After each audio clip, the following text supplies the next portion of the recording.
There is a cult of ignorance in the United States, and there has always been.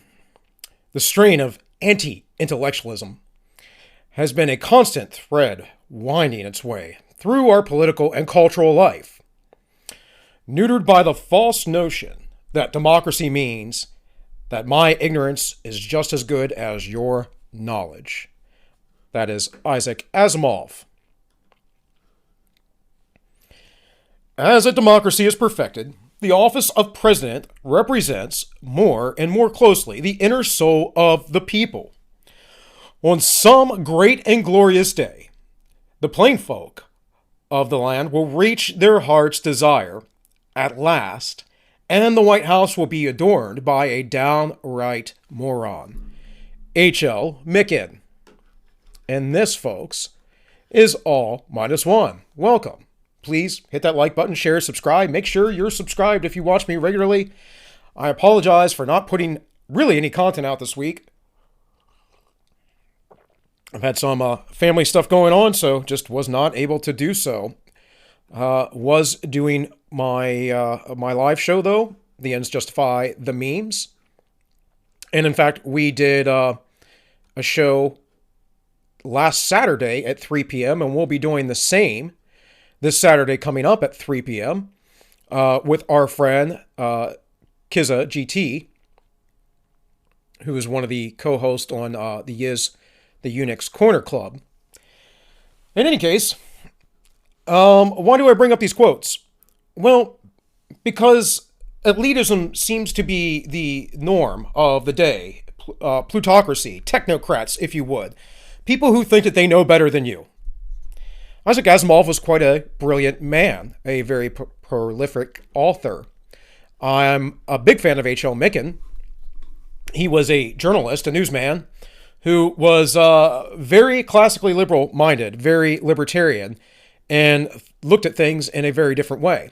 And this quote here, a lot of people might or could apply to, let's say, Donald Trump. I don't think so, but I think Donald Trump is given less credit than he should, though he is not perfect. But Joe Biden is certainly not the brightest of bright. The man went into the vice presidency, I believe, with a net worth of $37,000. That's according to CBS. Please fact check me on that, because I found that. And I recall when that happened. Now, through his ties, through his brother, through his son, obviously, he's been able to enrich himself. A story that the media buried, by the way, until after the election. We also find it interesting that this happened.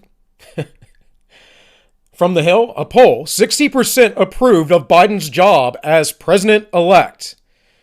Well, I hate to break it to you folks, but there is no job of president-elect.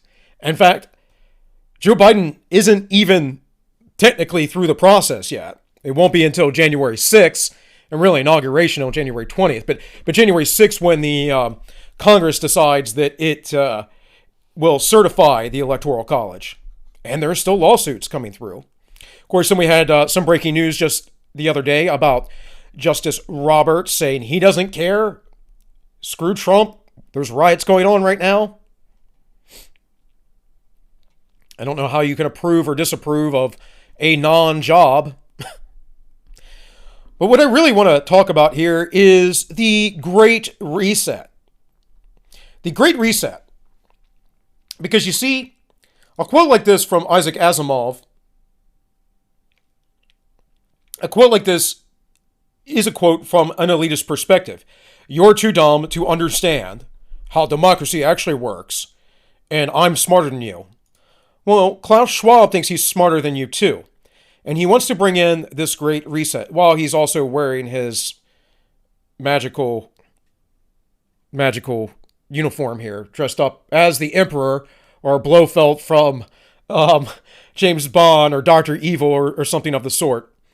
And this little article here just talks about the young global leaders, which I covered in another video a little bit ago. Some of the people involved in that. Now, these folks are nominated. Hey, there's Pete Buttigieg. These people are nominated. Don't get me wrong here. So they don't necessarily enter into this purposefully. But it is part of this globalist initiative. Pete Buttigieg, by the way, is a Rhodes Scholar. Maybe I'll do something on that in the future about Cecil B. Rhodes and the Rhodes Scholar. But what I really want to cover here, folks, is this Great Reset, because for some reason, foolish people seem to think that this isn't real. This is very real. It is happening. John Kerry, who will be in the Biden administration, said specifically that they are all about the Great Reset, and it is happening quicker than you would like it to happen. And one of the ways that we can prove this or show this is by the massive amount of inflation that we've had in the last year. I did a video not too long ago about this. Last I had seen it was 23%. It is up to 35% of all money ever printed through the Federal Reserve Bank in the last year. 35%. Over a third of our money supply was just inflated. Do you understand what that means? It means that your dollar will be destroyed, that businesses will be destroyed. All the while we are suffering from lockdowns that are transferring wealth to the largest and most powerful corporations out there in the world. The Great Reset is already in place and it is already happening. And COVID-19 is the catalyst. Says the Coof's legacy. This is how to get the Great Reset right. The worst of the pandemic is yet to come. This was July 14th, by the way. And the world has reached a defining moment. We must get the Great Reset right. The challenges are greater than previously imagined, but our capacity to reset is also greater than we had previously dared to hope. And I'm not really caring to read this whole article because I don't need to go through it. It's out there. They write about it. Right, here's their little graphic set up about the Great Reset and all their technocracy. They're trying to set up the fourth industrial revolution. Well, you'll be tied into everyone and everything, and you'll own nothing and all that good stuff. Right? And this isn't about like just fighting world hunger, folks. This is literally about changing everything you know in life. The World Economic Forum, folks, this is their page. Nope. Now, this is the time for the Great Reset. This was June 3rd. Visit the Great Reset microsite here. Hear Klaus Schwab on these podcasts. The Great Reset launch and his book. We can emerge from this crisis a better world if we act quickly and jointly, writes Schwab. The challenges we have already seen in response to the Coof prove that the reset of our economic and social foundations is possible. No, you know what it proves? It proves you're a tyrant and you believe in tyranny, that you don't want to leave people alone. That's what it proves. This has never worked out ever in the history of humankind. Centralized governments, folks, centralized planning only brings more suffering. Coof lockdowns may be gradually easing, but anxiety about the world's social and economic prospects is only intensifying. There is a good reason to worry. By the way, they're talking about this because, they shut down all these businesses. They did this, then did that, so it's not sustainable. No, it is sustainable. The governments were tyrannical. In the United States, you have a First Amendment right to peacefully assemble. You know what that means? That means you get to run your business. You get to have Christmas and Thanksgiving and whatever else you want to do, as long as you are peaceful.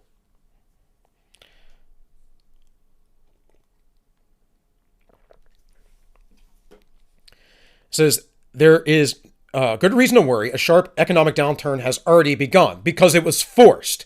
And we could be facing a worse depression since the 1930s because it was forced by the governments.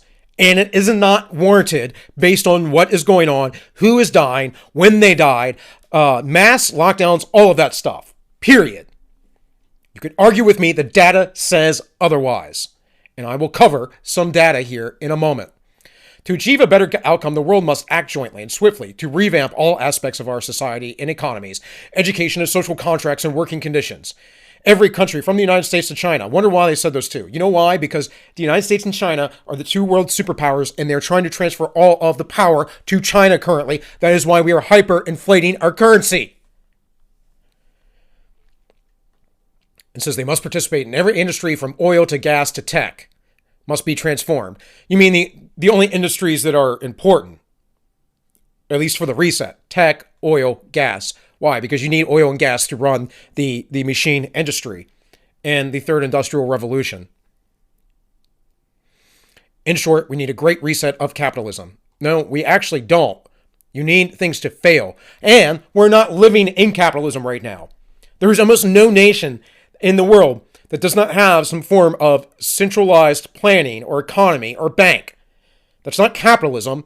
That is straight from the 10 pillars, the 10 planks of Marxist Communist Manifesto. It is at best fascism. It is nowhere near capitalism, folks. Nowhere near. There are many reasons to pursue the Great Reset, but the most important urgent is the Coof, having already led to hundreds of thousands of deaths. Well, yeah, that happens, and it will happen again. There's no way to stop pandemics until the viruses burn out or there is a cure. And currently, there is no cure. There is a vaccine that may help you survive this longer and is not very well tested. And with casualties still mounting in many parts of the world. Well, sorry, but this happens. It is life. Memento mori. Remember, you shall die. I don't want anyone to die. I don't want my family to die, but it is part of life. It is what will happen. We are not immortal. This will have serious long-term consequences for economic growth, public debt, employment, and human well-being. Well, debt is largely an issue of government regulation.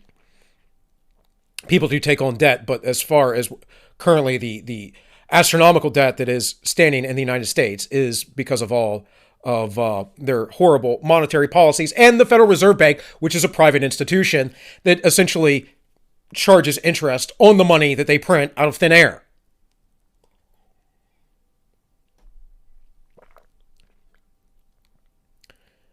So 1 in 4 workers have filed for unemployment since mid-March. This number's changed. I'm going to cover that in a second. With new weekly claims far above historic highs. Well, yeah, because you shut down industries. And you continue to shut down mom and pop stores, small local businesses, while it's okay for everyone to go to Costco, Walmart, grocery chains, whatever it is. You're allowed to assemble there. You're allowed to cluster there. But no. If I'm a small mom and pop store, if I'm a boutique, if I'm a gym, if I'm a restaurant, no. Folks, wake up. The International Monetary Fund expects the world economy to shrink by 3% this year, a downgrade of 6.3 percentage points in just 4 months. All of this will exacerbate the climate and social crisis that were already underway. Some countries already use the Coof crisis as an excuse to weaken environmental protections and enforcement. An excuse or something that maybe needed to be done because you seem to think that it's okay to use this thing as an excuse to push your global communist agenda upon people. Here again, folks, the Great Reset from the World Economic Forum. There is an urgent need for global stakeholders and corporations to simultaneously manage the direct consequences of the Coof to improve the state of the world and the World Economic Forum and starting the Great Reset Initiative. Context. The Coof crisis and the political, economic, and social disruptions it has caused is fundamentally changing the traditional context for decision-making. The inconsistencies, inadequacies, and contradictions of multiple systems, from health and finance to energy and education. When he's saying multiple systems, what he's saying is independent, sovereign states, sovereign nations. Which is good. You want competing systems because if one system fails, you have another one there. You want as many competing decentralized systems as possible. This is how you have strength in diversity, as the leftist saying goes. Competing systems are good. Homogeneity is also needed within each system. A complete homogeneous system of all things is not good. One kink in the works and everything breaks down.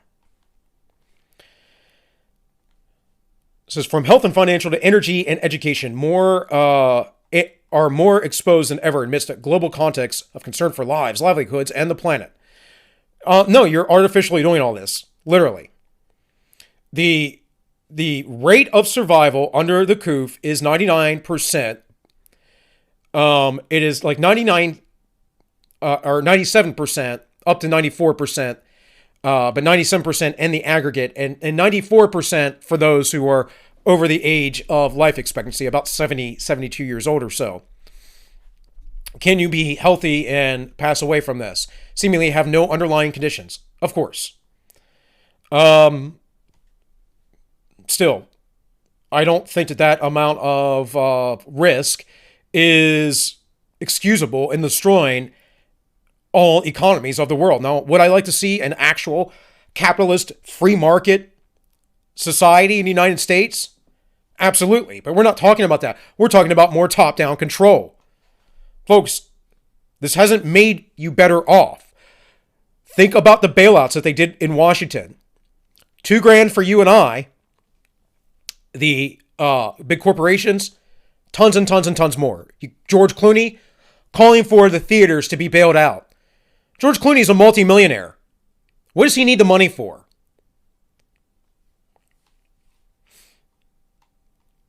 As we enter a unique window of opportunity to shape the recovery, this initiative will offer insights to help inform all those determining the future state of global relations, the direction of national economies, and priorities of societies, the danger of business models, and the management of global commons.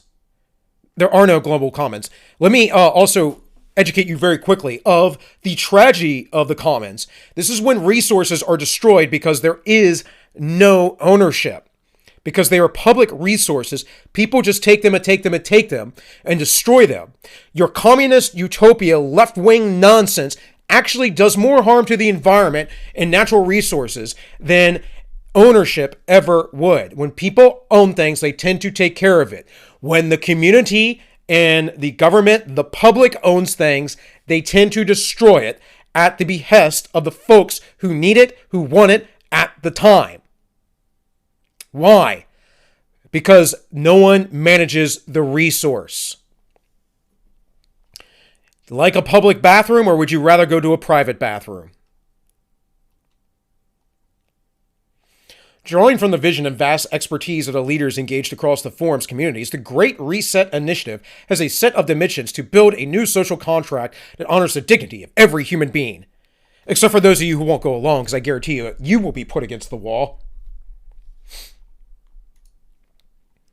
This is directly from the Fed, folks. This is the M1 money stock. This is it in the 1980s. This is inflation over the years. Now, if you aren't aware of what inflation is the creation of money out of nowhere, or the devaluation of money, which is what putting more money into circulation is. And you could see there was some inflation going up.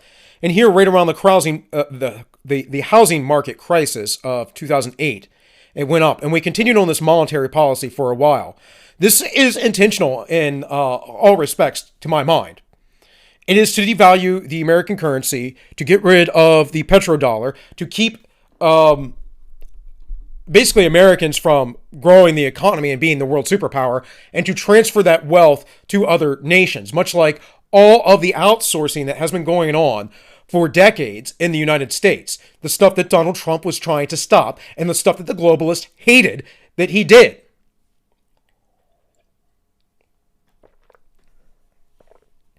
%35 of all money in the last year. All due to this Coof pandemic. Where did it go? There was an interesting interview with a gentleman, a business owner. I can't recall where I saw it, where he said specifically that if the government just gave $20,000 to every single American family and told us to stay home for 2 months so we could get rid of this thing, lock down, stay home, whatever, that would have been better than to give all of this transfer of wealth to the big corporations. And what happens when you do this, folks, those industries, those corporations, they get the money first. It still has value. By the time it trickles down through through whatever they spend it on. To you and I, it becomes valueless. It becomes valueless. It becomes a thing where you have to have a much greater deal of money to get your Big Mac. Where are they now? Like $5? They'll be $15, $20, $30 in the future. This is what we're talking about. And leftists go, well, we just need to raise the minimum wage. But it's a never-ending, repeating cycle. It doesn't end. It doesn't stop. The value of your money gets stripped away, and then they go, we got to raise the minimum wage. Meanwhile, these companies are struggling because their profits don't go up. They can't employ people. And those who are of lesser skill level can't get jobs. This is why the millennials, the young millennials, and the Zoomers are finding a hard time getting jobs. The only advantage to hyperinflation is the wiping out of your debt. So if you want your debt liquidated, if you have a lot, it's good news. Otherwise, it's bad news. And when this happens, folks, across the United States as the global currency, people starve around the world. Let me just show you that right now. This is ABC News. UN makes largest single appeal amid warning of unprecedented hunger due to pandemic. This was back in July. Now, why did they say this? Well, the UN warns that 265 million people could be pushed to the point of starvation by the end of 2020, with the first increase in global poverty since the 1990s. Yes, because of largely free market, laissez-faire capitalism, the majority of the world has been lifted out of poverty in the last 30 years. Humanitarian Chief Mark Lowcock made the single largest appeal in the UN history Thursday, seeking $10.3 billion to mitigate the Coof and its deadly second-order effects. And it goes on about their humanitarian response. Now, this is the World Food Program from September 17th. It says, Chief warns of grave danger of economic impact on the coronavirus as millions are pushed further into hunger. Let's see if I can get this a little bit bigger.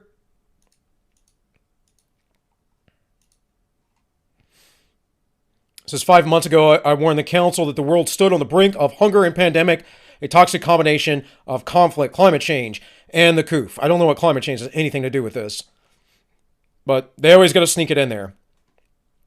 It talks about the money they're asking for. They talk about the people who could potentially suffer from hunger of this, and they're talking about billions, up to 2 billion people.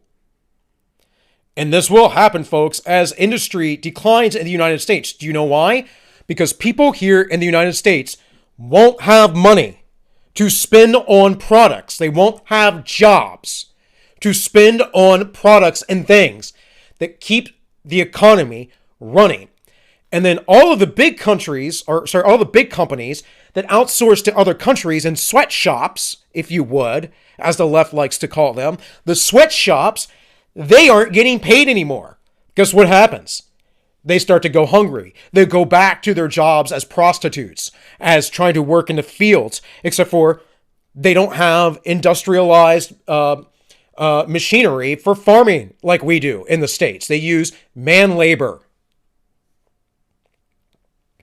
Guess what happens? People can't buy those products. We saw this, a microcosm of this, at the beginning of the lockdowns.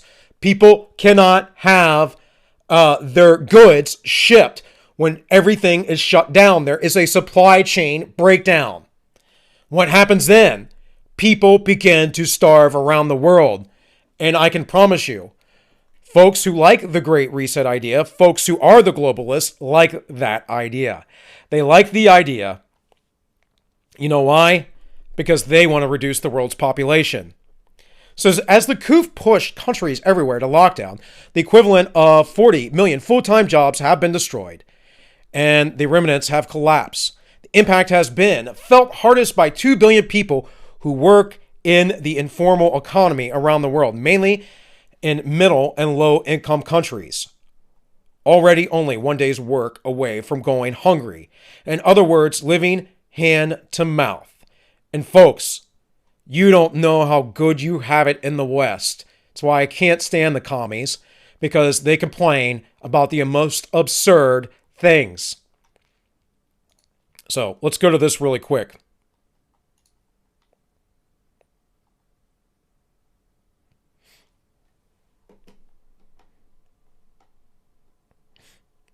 If it will play. You mentioned jobless claims before. Jobless claims hitting their highest level since early September. They came in far above expectations, and this obviously comes as the virus worsens nationwide. Let's get to CNBC senior economics reporter Steve Leisman. And Steve, you earlier today called this a claims calamity. Shouldn't we have expected this fully given the rise in the number of cases? Not necessarily, Melissa. It's not always been clear that the claims data has followed the coronavirus surge, but indeed we can show that it has. And maybe you should have expected it. And maybe you know what's funny, Melissa? I'm not even sure I could talk to you guys anymore. You're my favorite people, Melissa, Karen, Dan and Tim and Guy. But we're talking different languages here, you know. I'm telling you, there's nearly 900,000 people filed for jobless claims in the last week. You guys buy stocks. 250,000 new cases average 7-day from Johns Hopkins. You guys buy stocks. 20 million Americans receiving some form of unemployment claims. And worse than that is the outlook is terrible for this in the next several months. We're talking about, Ian Shepardson forecasts that the number of claims could go back to 1 million pretty soon. I've got several economists forecasting job losses for the month of December when the payroll number comes out. That's not for sure, but that's in the month. And none of this matters. And that's okay. I'm not telling you guys how to trade stocks. I don't even get involved in that. I'm just telling you where the economic data is going this month, next month, and for the next several months until we can turn this thing around. And then there's another debate to be had, which is how much of what's happening right now is undercutting the recovery when it happens. Longer people are jobless, the more businesses close down, the less there is to recover. So you guys do your thing. I'm going to do my thing, which is to tell you 900,000 people. It is an absolute calamity, and then they're going to lose their benefits. So go ahead and trade stocks. I'm just telling you what the data say. We all love you as much as you love us, but I'm going to let these guys in. They're chomping. All right, so again, he's talking about those people trading stocks. Why are they trading stocks? Because they're the wealthy. They don't care. They can hold out. Now, the stock market is not just some nebulous thing that only makes people rich. But understand that you can trade your stocks all you want if you're rich. If you're worried about the meal on your plate the next day, or your business closing down, or whatever else, you're not trading anything. Why is that happening? Well, they keep using this stupid cryptid language because of the pandemic. No, because of lockdowns.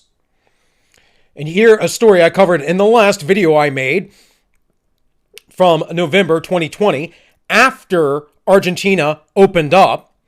Argentina violates or violent enforcement of the Coof rules.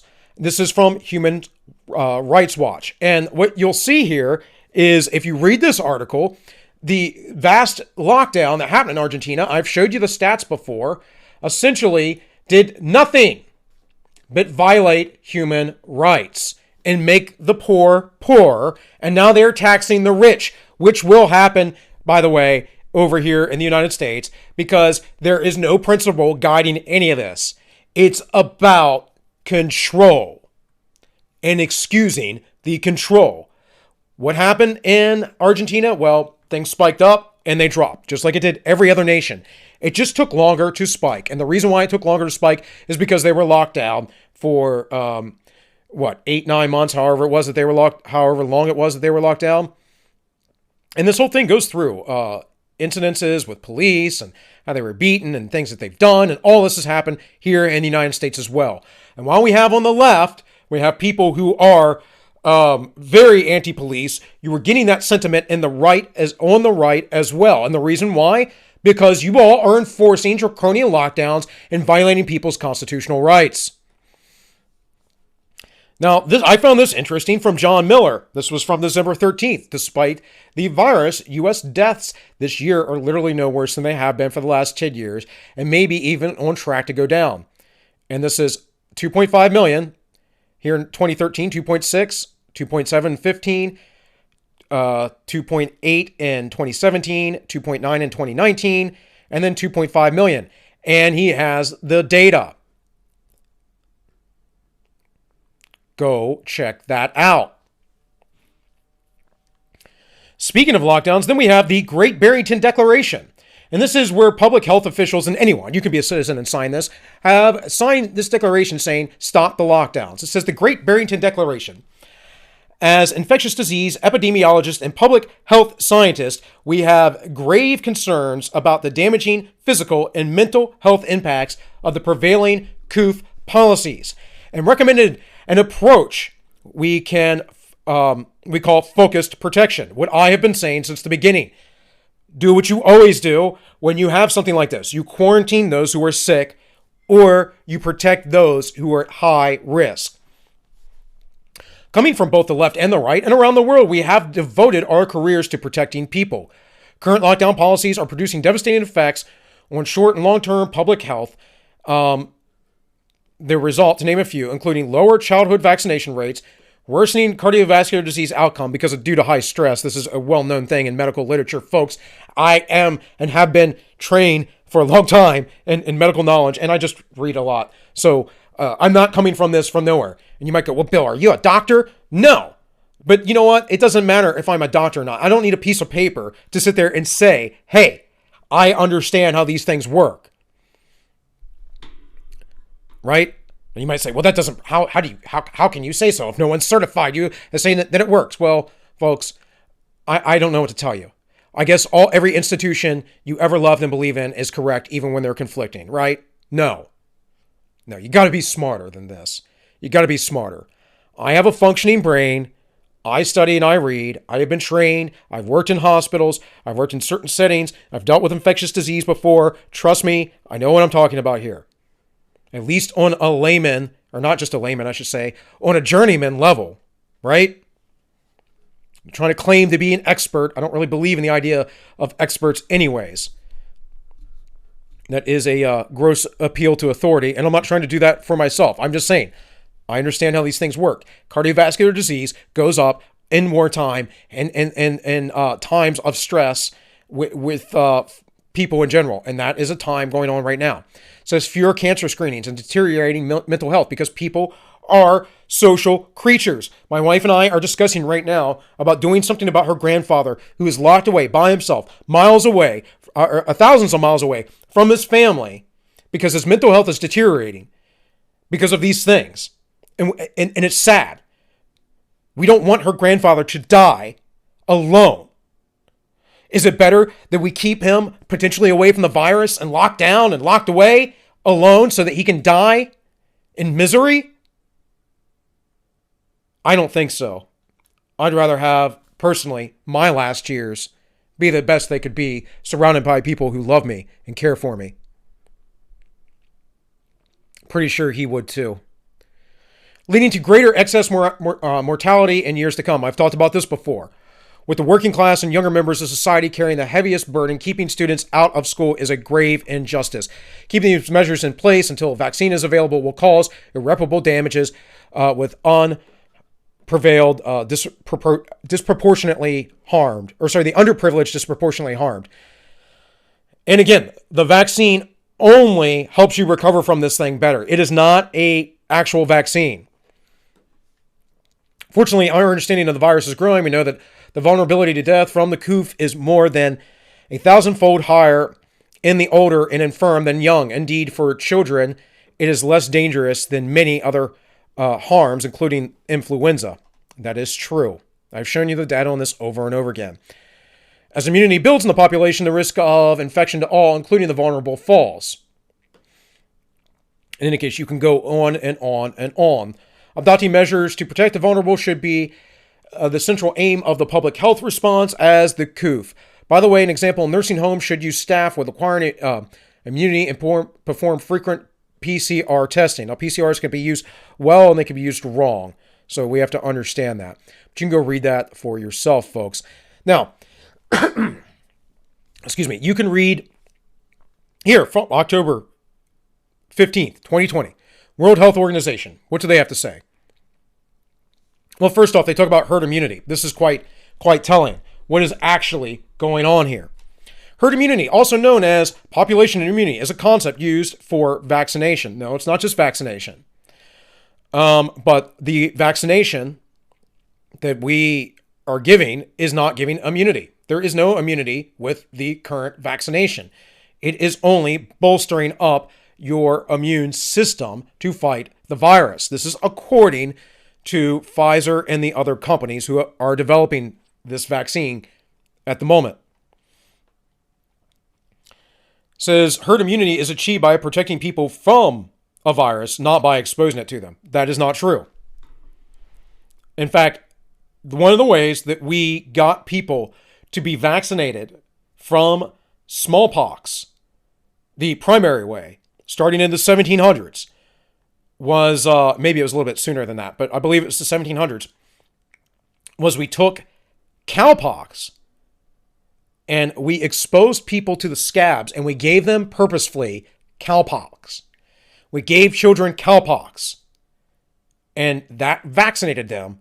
It made them immune. It gave them herd immunity. And later on, eventually, there became an injection type vaccine. That people learned how to vaccinate themselves from smallpox by exposing themselves to a similar virus.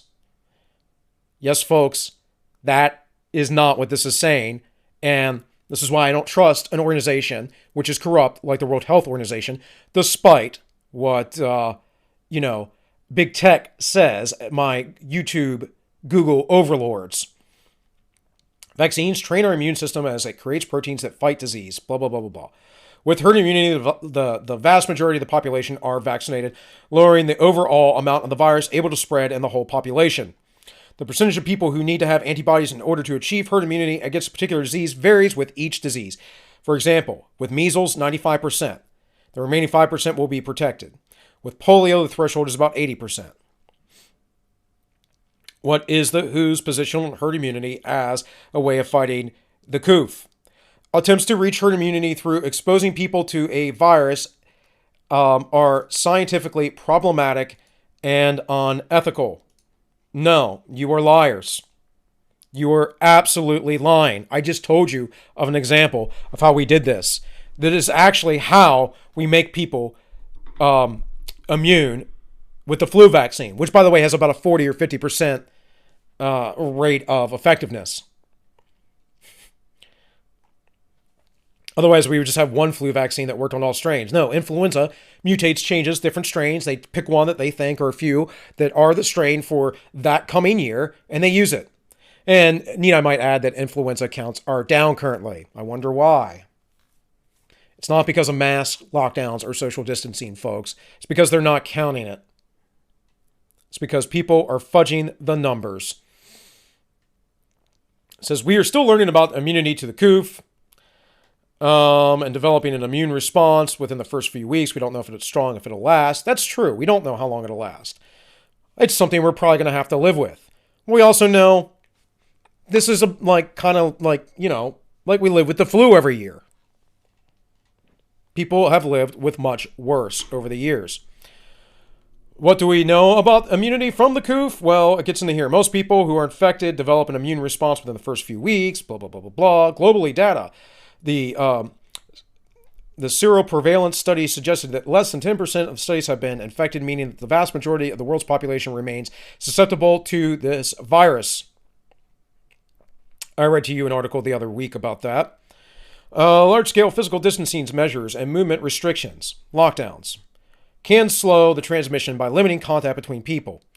However, these measures can have a profound negative impact on individuals, communities, and societies by bringing social and economic life to a near stop. This is the World Health Organization. I don't agree with everything they said, but this is one thing I absolutely agree with based on all the data that says that these things do not work, and the fact that it just seems quite obvious that this individual and various people in these global organizations want to bring on this fourth industrial revolution and reshape the world.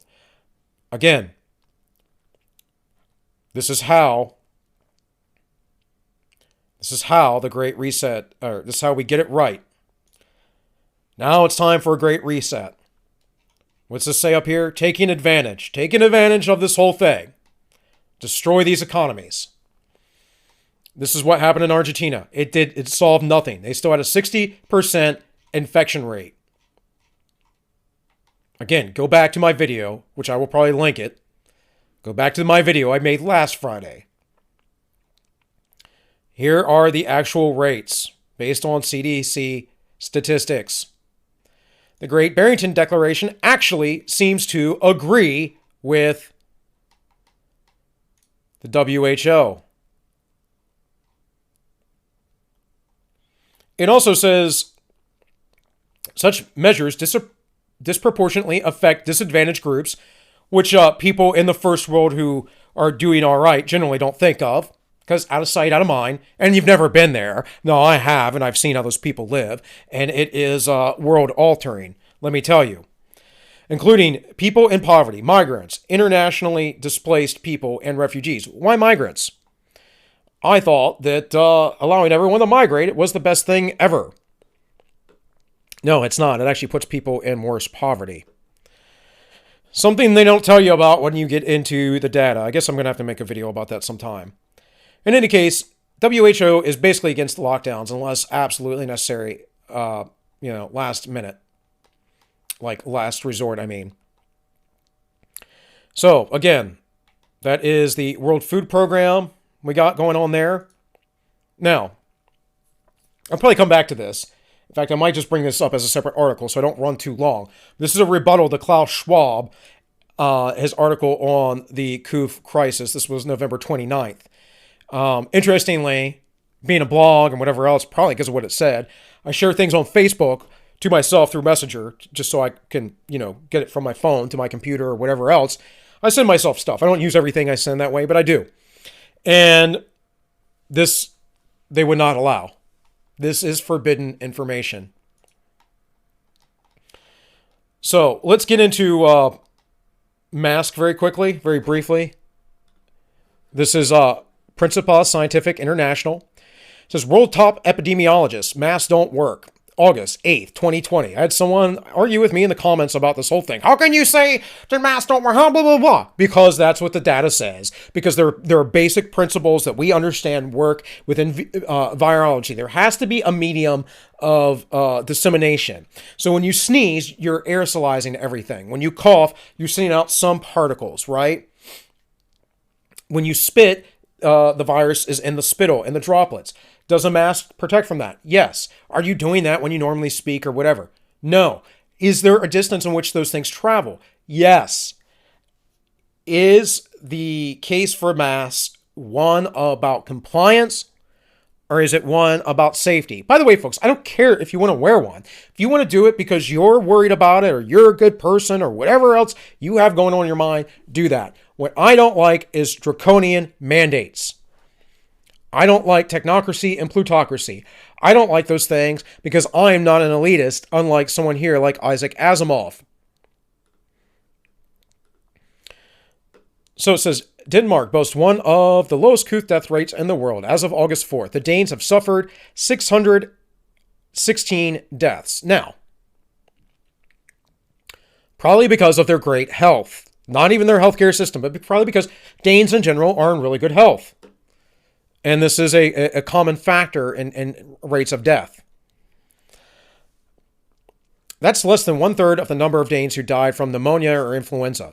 So over there, this is less lethal than influenza or pneumonia. It's also probably because most people you see who die of the Coof have influenza and pneumonia. I've covered this before based on the CDC numbers. Numbers that are purposefully, in my opinion, this is speculative, of course, but it obviously, to me, appears to be so.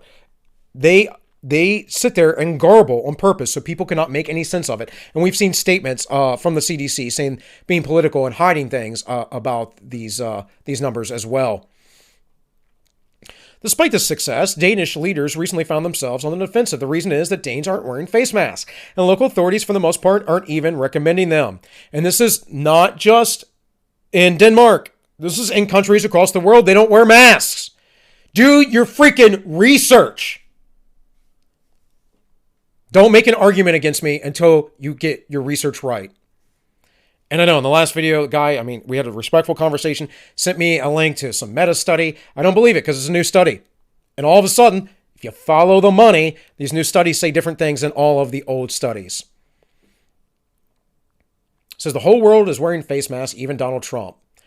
Berlin, I'm not going to try and pronounce a Danish name, points out, these apparently did not sit well with the Danish health officials. And it goes on. It said Denmark is not alone. Despite a global stampede of mask wearing, data shows that 80 to 90% of people in Finland and Holland say they never wear masks when they go out. Sharp contrast to the 80 or 90% of people in Spain. Spanish people live in a higher level of poverty because they had fascism for so long. And there's a growing movement of communists there. So they're just reverting back to the Spanish Civil War, which is quite sad. And Italy, and look, they have less health in these nations in certain areas. There are reasons why Danes didn't get sick and other people did. Do we know all the reasons? No. Is it because of lockdowns? No, because I've shown you before. You can look it up. You can find it again. There's no statistical significance in lockdowns. From a medical point of view, there's no evidence of a medical effect of wearing a mask. So we decided not to impose a national obligation. That's all I'm asking. You can make recommendations. That's what Japan did. Japan had no mask mandate, folks. They had no lockdown mandates. If you're being told that by the mainstream legacy media news, you've been lied to. Face masks in public places are not necessary based on all current evidence. See, what happens is you get people who believe in this kind of stuff, right? He's doing a great job as president-elect. That isn't a thing, folks. Not a thing. Not an office. Now, will he be the president? Most likely. I mean, I'm not denying that. Never have. All I've ever said is Trump had a chance to turn over what seemed to be the prediction, and the election is not over yet. It's not. There is a constitutional process, and neither YouTube nor Facebook nor Instagram, nor Google, nor any other technocratic big tech industry is going to tell me otherwise. That is the fact. It says there is no benefit. There may even be a negative impact, which I've talked about before as well because of the air that you were breathing in. Here, then it goes to this tweet. Oh, I guess I got to turn the dark mode back on. It says the CDC does not currently recommend the use of face masks. Here we have numerous tweets. Remember, they were saying this back in the day. It's not because the data changed, folks. They said don't wear a mask because the data is the same, and then they were like, oh well maybe it'll help a little bit, because it does help. It can help mitigate a little bit. So this is from the Foundation of Economic Education, or FEE. New Danish study finds masks don't protect wearers from the Coof. And I've covered this study before. It's just a different article. What I really want to go down to here, though, is I believe this is a quote from the New York Times. Yeah, researchers in Denmark reported on Wednesday that the surgical mask did not protect the wearers against infection with the Coof in a large randomized clinical study. Now, I covered this from a different article last time, the LA Times, I believe. It's what I first saw it in. Here is the actual study in the Annals of Internal Medicine. From November 18th, effectiveness of adding a mask recommendations and other public health measures.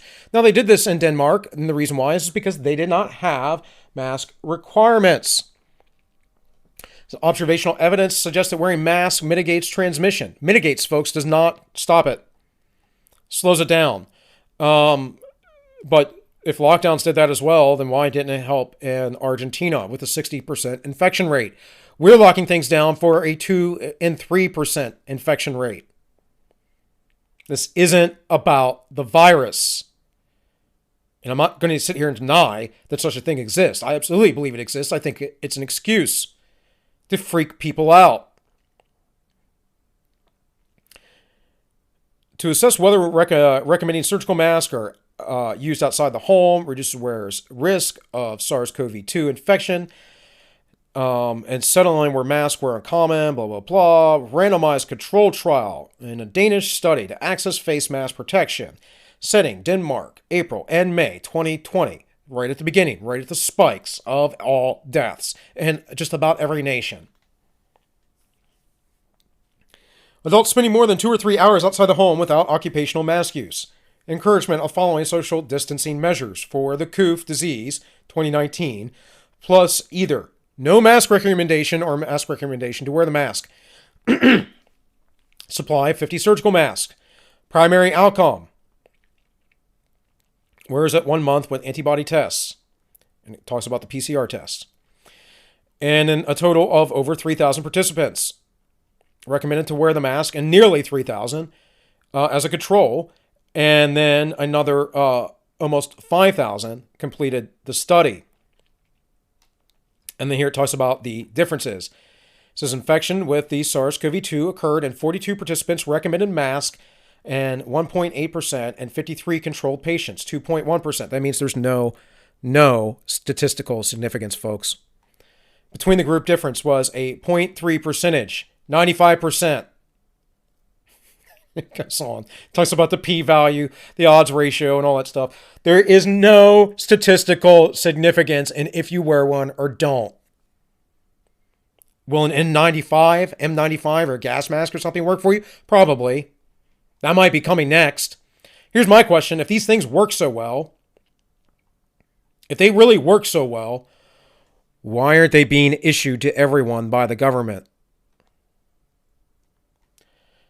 Recommendations to wear surgical masks to supply other public health measures did not reduce the SARS-CoV-2 infection rate among wearers by more than 50% in a community. It didn't really do it at all.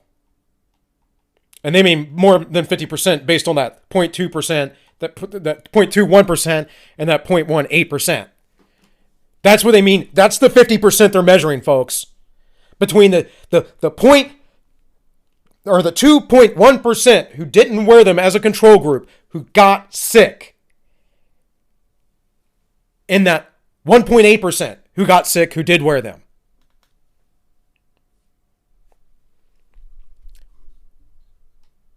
That's the reduction they're talking about. Not 95% of people got it when they didn't wear a mask, and then only 40% when they did. Like I might agree with you on mask mandates and wearings then, if I believed that this thing was the most lethal virus on Earth, of course, and wasn't here being chalked up to a giant deal because of people wanting to implement global communism, a technocracy, plutocracy, if you would. So this was from Substack from Jordan Chattel, I believe, and the mask wearers and why the numbers haven't changed, basically, because we have such high compliance. This is the study that he links from the Carnegie Mellon University study. We can go everywhere. You can see it here in my home state of West Virginia, 91% compliance. Up here in Maryland, where I'm originally from, 96% plus compliance. Now, if we go out here to Midwestern states, lower compliance. But you can see this over and over again. And if you go look up this data, folks, go look it up. It'll show you over here. Show you hospitalization rate, mask wearing rate, all this stuff. You are wrong. That's all I'm going to say. You're just wrong. The data does not back up your position. It backs up mine.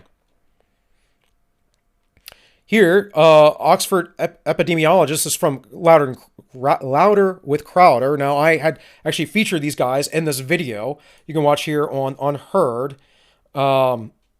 and herd spell as in, sheep, because don't be a sheeple. The Oxford epidemiologist, suppression strategy not viable. And they talk about this, they talk about mask and actually the inherent potential dangers of mask, the moisture wicking in there, bacterial infection. This is what's going to happen, folks. It is more likely you'll get bacterial pneumonia. You'll need to go in the hospital because you wear a face mask while you're out a bunch. And then you'll catch the Coof. And then if you pass away, or you are hospitalized because of bacterial pneumonia, you will then be counted as a Coof death. And you just had a better chance of just not wearing a mask. So actually, the Oxford epidemiologist Thomas Jefferson and Carl Hennig basically took a dump all over masks. But the independent Facebook fact-checkers would restrict the research of this article, and I dare pen any kind of word combination, which questioned the godly use of the beloved face diaper. All right. So what I wanted to read here, though, was their comments really quick. And again, go find the video. Check my facts. Aside from people who are exposed on the front lines, there's no evidence that masks make any difference. Oh, I'm going to show you about the front lines here in a minute. But what's even more extraordinary is the uncertainty. We don't know if these things make any difference. We should have done randomized control trials in February, March, and April, but not anymore because viral circulation is low, and we will need huge numbers of enrollment to show whether there was any difference.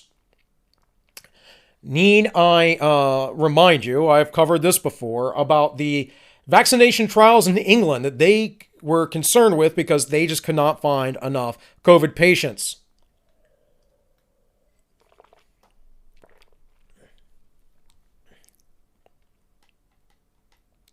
It says, Carl Hennigan, by all means, people can wear masks, but they certainly can't say it is an evidence-based decision. These are epidemiologists from Oxford University, folks. And this is on lockdowns. It says, many people said that we should have a lockdown earlier, but 50% of the care homes developed outbreaks during the lockdowns. Purposefully, by the way.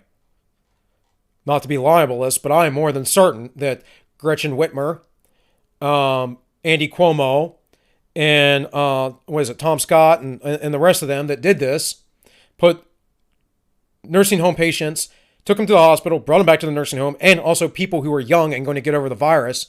One of which, by the way, in Michigan, was a young man who beat an elderly man for no reason.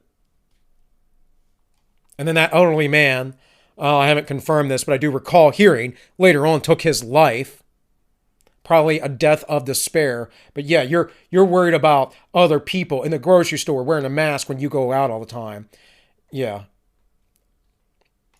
It honestly, it's quite disgusting to me. It's quite disgusting to me that people are such sheeple.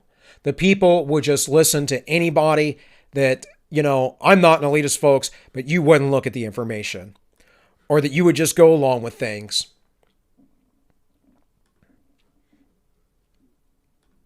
We had a high literacy rate in the United States when the Union was formed. People were quite well educated.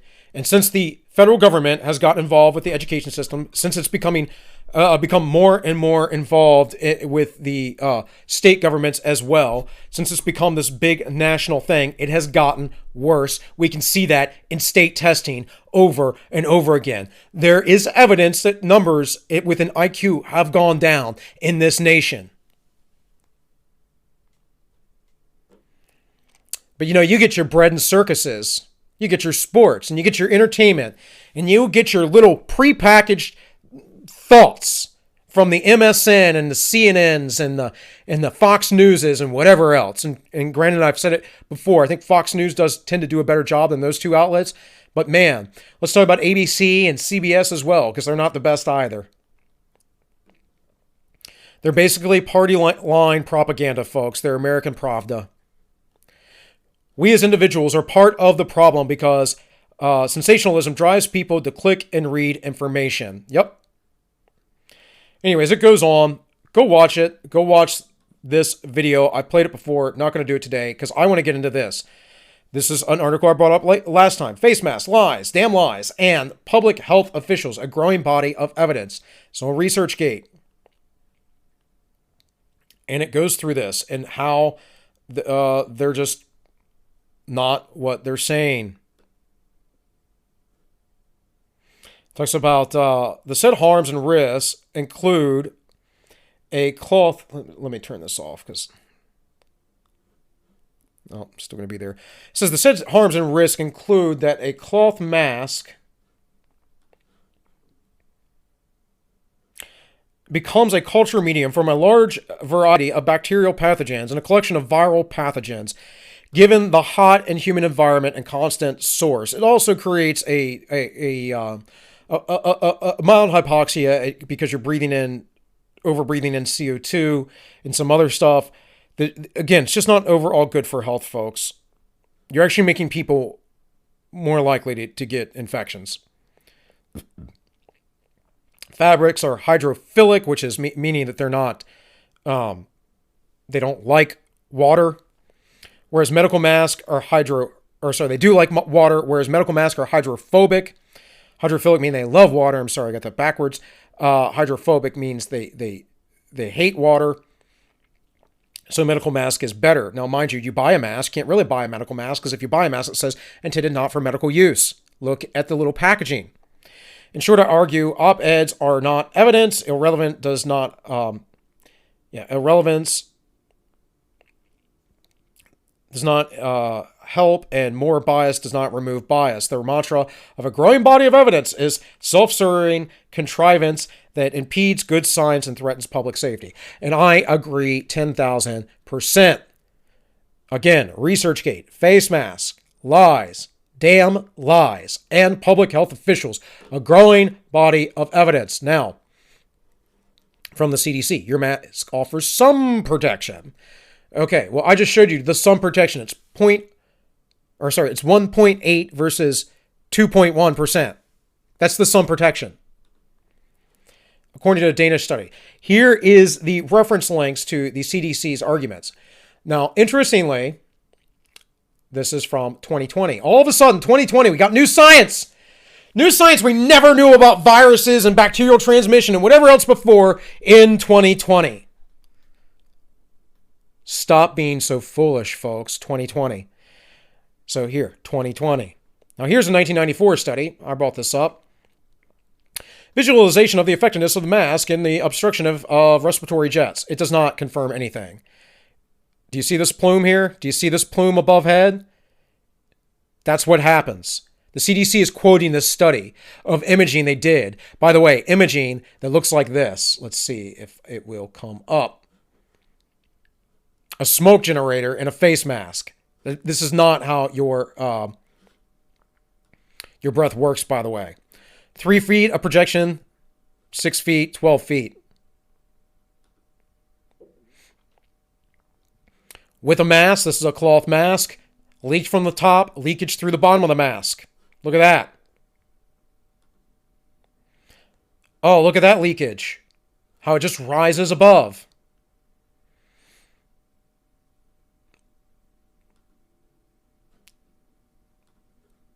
Stop being foolish. So that's on the CDC page. You can find this, but PubMed, visualization of effectiveness of face mask and obstructing respiratory jets.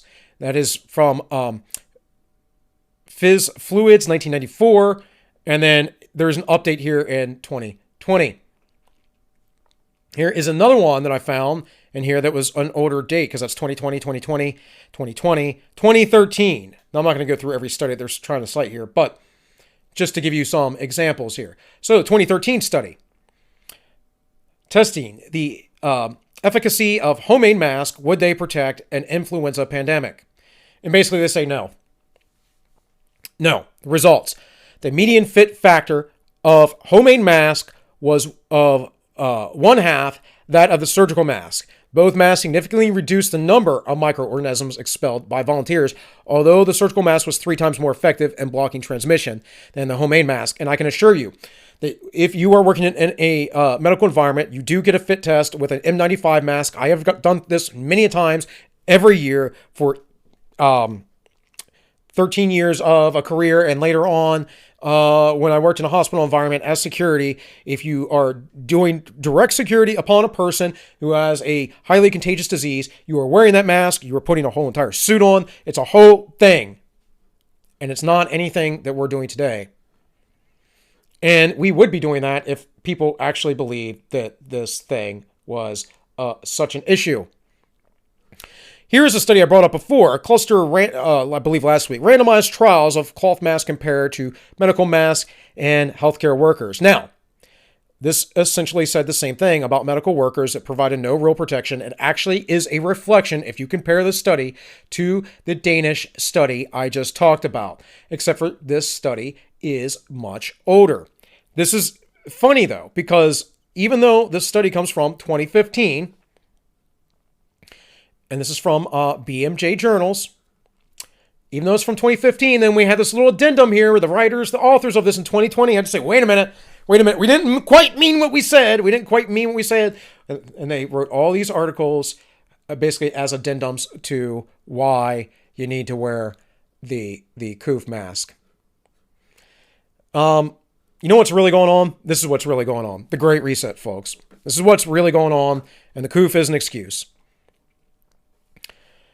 And thought for the day. Totalitarians never view themselves as totalitarian. Utopians believe fervently that why they are forcing upon others is, or what they're forcing upon others is for their own good. Such is the content of this article. That's a World Economic Forum article, if I'm not mistaken. If you've not heard of the World Economic Forum, I urge you to pay extremely close attention because they have been driving much of the mayhem you've been experiencing this year. Yes, they have. Klaus Schwab, who's the founder of the WE Forum, and Thanery Mararet, guys, forgive me, can never pronounce names. You're going to have to give me like 15 minutes to figure someone's name out. It's probably why I forget them all the time. The following is a rebuttal to Klaus Schwab and all the technocrats like him. Already, in barely 6 months of the Coof pandemic, has plunged our world into an entirely and each of the individuals into the most challenging times we've faced in generations. Incorrect! The virus is simply a virus, similar to other viruses that humans have overcome throughout the history as a species. Indeed, there are CDC numbers themselves that put things into context. Survival rate, 0 to 19 years old, 99.97%. 99.97%. 20 to 49. My age group, 99.98%. 50 to 69, 99.5%. And then finally, over 70, that is life expectancy, folks, 94.6%. That is sort of high. That is sort of high. Not super high, but it's definitely high. I would say 10% would be, we should very, very much be concerned. But that is only for that group. It was Klaus, our governments, and the institutions that have plunged the world into the most challenging times we've faced. Through their idiotic, draconian, tyrannical policies that have been forced upon the world with zero room for debate. Couldn't have wrote that better myself. In fact, it seems like I probably would. And then it talks about the Great Barrington Declaration. It is the defining moment we will have to dealing with this fallout from this year, and many things will change forever. It has wrought and will continue to do so. Economic distribution of monumental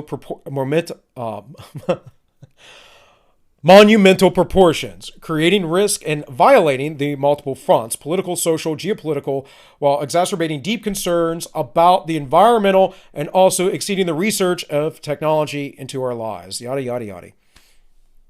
On this, we agree. We will indeed be dealing with the fallout for years. And yes, the economic distribution of the monumental proportions. Take this instance. Suicides, Klaus, which is in Japan, are now 8.5 times the number of deaths from the Coof. Now, I've known about this for years. Japan does have a high suicide rate. This is, who knows why. A number of factors we could probably attribute it to, but I believe it is vastly up. And we have to think about this, folks. These deaths of despair. We really have to think about this. What are we doing for a disease that does this, and then it does this primarily on people who have viral or bacterial pneumonia on top of influenza, who are already at life expectancy. Literally had a cousin die of this last month. Exactly that. Had influenza or viral pneumonia or bacterial pneumonia, I don't recall which.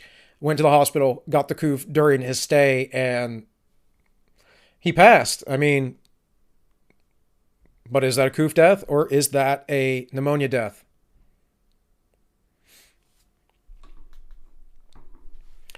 At this point, those officials say the lockdowns, since we know that the virus is nothing more than a bad flu, should be summarily fired and brought to justice for crimes against humanity.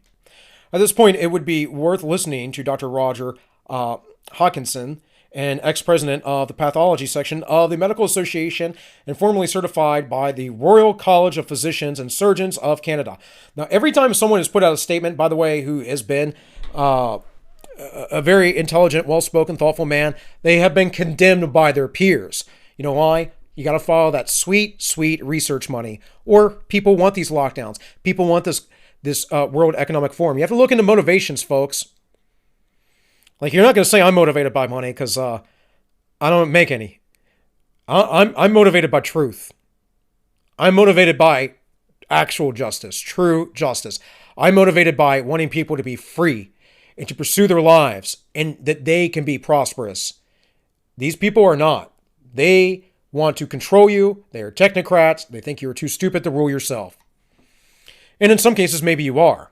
But no matter how I think, how I might in some ways be an elitist and how I think, I do not wish to impose my thoughts upon you other than to leave you alone. And perhaps convince you through education. It says here is Hawkins addressing the Edmonton City Council. Now you can look that for yourself. Again, capitalistexploits.at is the website. The name of the article is A Rebuttal to Klaus Schwab's article on the COVID-19 crisis. This was November 29th, 2020. Again, go through all this yourself. It says, moving right along to your statements of concerns about the environment, it is not time you simply dropped your mask and revealed that, yes, this is what it was all about from the get-go. And it is. And Agenda 2030, after all. And that is important because that is a UN agenda that originally goes back some years before, and they've had to update it. And we know this because Klaus Schwab talks about this, and he says this is how the world's going to be for Agenda 2030. It says, was conceived before the manufactured pandemic. One would have thought that after Al Gore's ridiculous, demonstrably false, inconvenient truth and junk science behind anthropomorphic global warming, I'm surprised YouTube allows any dissent on that, by the way, would have deservedly been ridiculed and discarded. By the way, they got rid of anthropogenic global warming, the term global warming, right after that documentary was debunked. People still think it's true, even though every prediction they ever made in it and every prediction they've ever made about anthropogenic global warming has been utterly false and wrong. They can't predict the models correctly. Much like this Coof thing. Horribly wrong models. But since it has been rebirthed and massed implementing communism 3.0 under the guise of the Great Reset. Now this goes into the Agenda 2030 stuff. It goes into, of course, Davos, which is where the World Economic Forum meets. Bezos of Amazon, Zuckerberg of Facebook, Dorsey of Twitter, all sucked up into the power influence, and so forth. I'm not saying everything in this article, by the way, is completely true, but it will give you some leads into what is going on. Systematic connectivity. This is where they want to reimagine our global economic systems. And folks, this will happen with this kind of inflation. And it will happen with people who are willing to take a poll. I don't think polls are the best indicator of things. Who say, oh yeah, I approve of Joe Biden's president-elect's job. What? Do you know all the globalists that he's appointed, by the way, folks? All the globalists. all of the horrible people he's appointed, it's whatever. Hey guys, go over, like, share, and subscribe if you want. Tomorrow, because today is Friday, it is December 12th, 2018. I will be over on the Ends Justify the Memes with GT Kizza and my producer and co-host Tank, and we'll be live at 3 p.m. Saturday at 3 p.m. We go live. We'll be on streaming for about 2 hours talking about environmentalism, I believe. And if you don't like YouTube, you can go over to DLive. We are over there at ends_justify_memes. Now, we are updating because I finally got my producer Tank to get off of Discord, and we will be working with Streamlabs, so we will sound a lot better and we will look a lot better. So go check us out. Otherwise, we go live every Wednesday night at 7 p.m. Also, go over to Subscribestar. Give me some money if you want. You don't have to, but if you want, donate. It's a measly $5 a month, and that'll help me and my family out, because currently we are a one family income until I can complete school, which is unlikely to happen during this great reset that is going on. So, folks, start thinking. Start being smart people. Don't follow the technocrats. Don't follow the plutocracy. Look for it yourself. Otherwise, you're doomed to have terrible leaders and believe that someone who is still in the process of being elected to the president being said that he's doing a good job, and more lockdowns and the transfer of wealth and everything else I talked about today. So with all that said, this has been All Minus One. Thank you for watching, and I wish you all well.